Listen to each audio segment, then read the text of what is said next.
Pila man ang kapital sa ako napundar diri sa akong farm.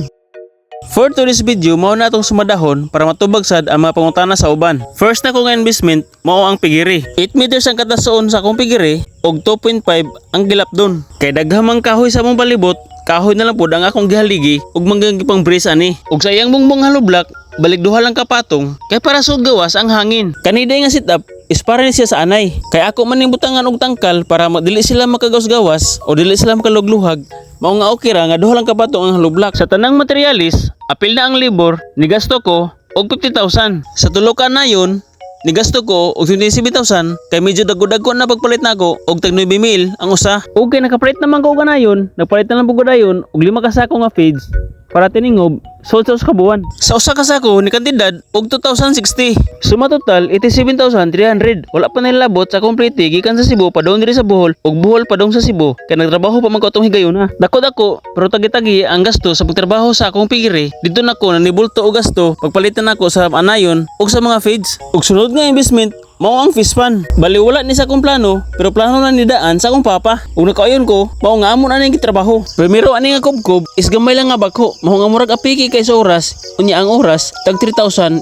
Sumoto nga decision me among pailisan og dako pero ang oras na sa bako 4,500. Wala pa na siya labot sa transportation nga 5,000. Sa pagbakhoan ni primero ng mga pispa nga dako, niabot ni siya og 17 ka oras. Pero duha ka bako ang gigamit ani kay gahi kayo napuno kay sa bato. Dili uto ni siya ni kadakon kung naigo pa dayon ang tubod pero kay giapas man namo ang tubod, mao nga nataas ang siya og mayo hangtod nga nakuha na og nanay tubig dayon. Og pila ka adlaw gipabako sa namo ang katong karaan ng mga pispan ug amo ni padak-an kay pabor kay sa tubig ug naamog ni siya sa ubos sa tabay. Nga gisiguro ni namo kay sigurado pod ang tubig kay natunong man ni siya sa tag-init nga panahon. Pero grasya sa Ginoo bisan unsa pa kainit dili gid mahubas sa among tabay diri. Mao nga gi-priority namo ang pag-ispan sa amo ang pispan. Og dili lang mao ni ang among gipatrabaho napagid sa babaw pispan gamay ug napagid dito sa atubangan sa among balay medyo katunga siya sa atong pimira nato nga pispan. Ug mao na ni higayuna ni-resign ako sa akong trabaho kay mo-focus na ko diri sa akong farm. Ari ko diri mamasin kay basin di ay pohon ug gihatag ni sa Ginoo mao na gid ni ang dugay nako nga gipangayo niya. Ang gidagmay nga negosyo nga makauban nako ang akong pamilya. Ug ikaw pa makabuot sa imong lihok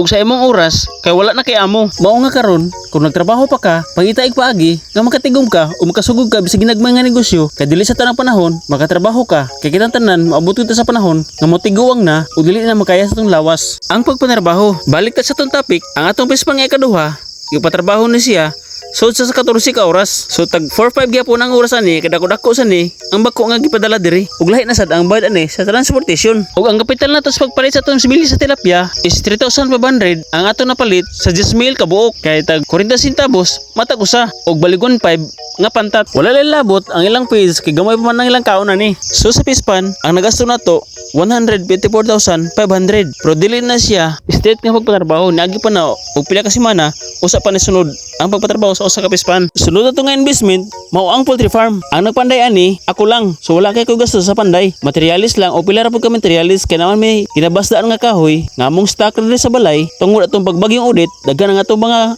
lubi mo nga among gipagabas ug among gi-stock ang mga kahoy diri sa among balay. Ang ako napalit ani nga materialis mao ang sin, ang sirin, lansang, wire, suga, potirer, pagkaunan ug usa ka sako nga feeds ug ang atong mga piso. Ang puhunan nako sa piso is 5,000 ka pin kay tag 35 ang usa nya 150 ka buok. Kamo na balag total diha. Ang gasto nato sa atong mini poultry farm nikabat og 12,130. Sa atong pingiri ug sa atong mini poultry farm pwede ra gyud nga moso sa atong gasto kung mogamit lang ta ug unsa na sa atong palibot sama sa kahoy ug mga kawayan. Ug mao na to ang tanatong gasto sa atong mini farm ug see you sa next video nato mga idol ug happy farming sa mga farmer nato diha.